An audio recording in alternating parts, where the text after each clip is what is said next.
Hey everyone, it is George Couros. Happy New Year. It is 2025 when you are listening to this. I'm recording it right before, and I actually wanted to start a new segment on the Innovators Mindset podcast where I actually take some of your questions and respond to them. I'm just going to take one question, short podcast, something that's going on in education. And I always try to think about what's the theme music for this? And since I'm giving my response to somebody's questions, and it's just my opinion, the theme song is what you say, that you only meant well, 'cause you did, what you say. What does George say?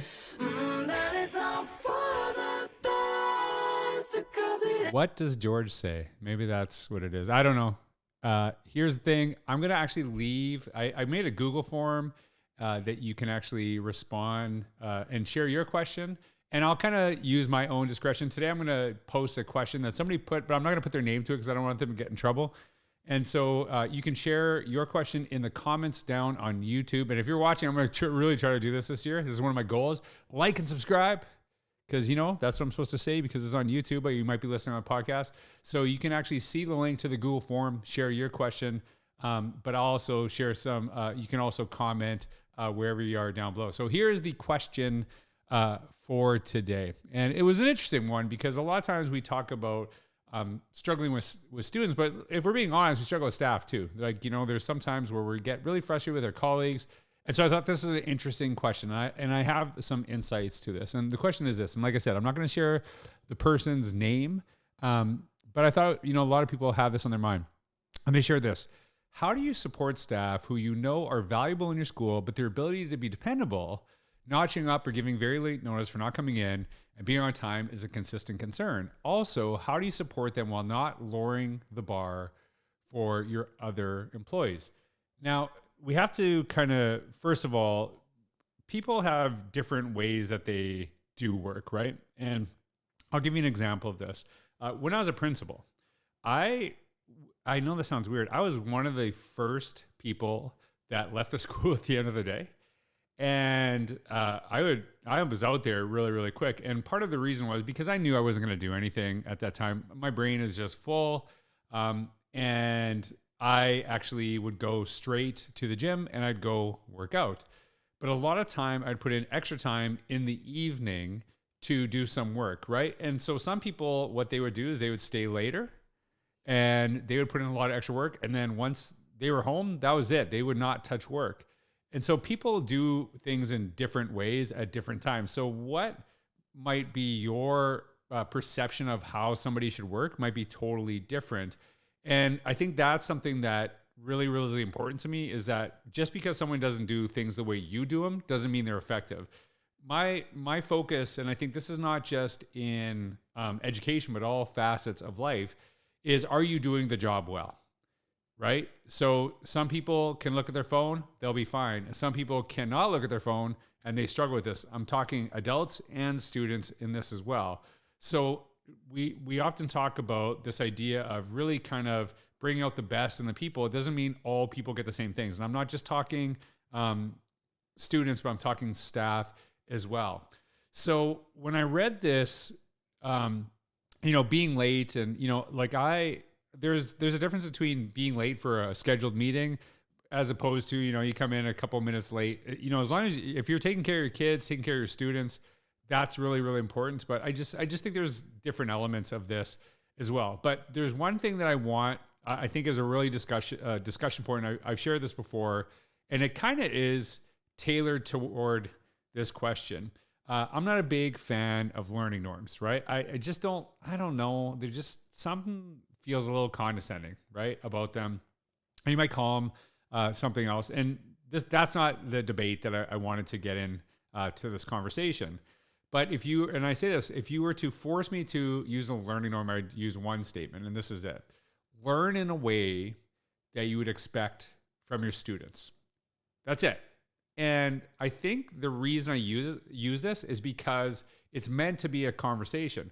What do we expect from our students? And I'll give you an example of this. Professional learning days. A lot of times people will come in late, if we're being honest.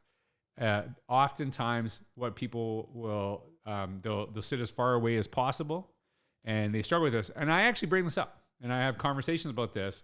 And what I say to people is, all I expect from you is to learn in a way they expect from your students. I have no issue with you sitting in the back, but do you actually get on kids that would do the exact same thing? Would you push them to the front, or would you okay with this? What would kids think if they would see the way that we are learning when they are not there, right? How would they actually focus on this?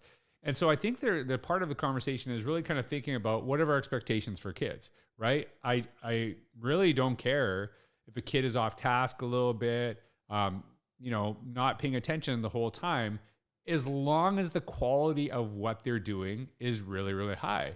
So I know this for myself. Sometimes I check out. Sometimes I can't focus. And there's this idea of like, look at me, right? Look at me, eyes up here. And I've said this as a teacher.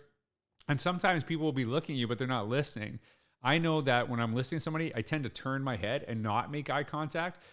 In some cultural contexts, eye contact is actually seen as disrespectful. But sometimes we have a notion of what we expect from our students, no matter what their experience is, what their cultures are. And so I think it's not necessarily like getting on staff, like obviously we have standards, we have expectations. I understand that. But really, what do we expect from our kids? And do we give people grace? Would we actually have staff show up late to a staff meeting and say, hey, you're late, you need to go to the office and get a late slip? I don't know I know there's some schools that still do that practice, which is bonkers to me. That would be kind of embarrassing. There is a gentleman named David Terrio, and I'm trying to remember if that was his name. And he said, after 25 years of teaching, what I realize is when a student is late is when they arrive to say, I'm glad you're here. And, if I had staff that was consistently late, I would say like, hey, is everything okay?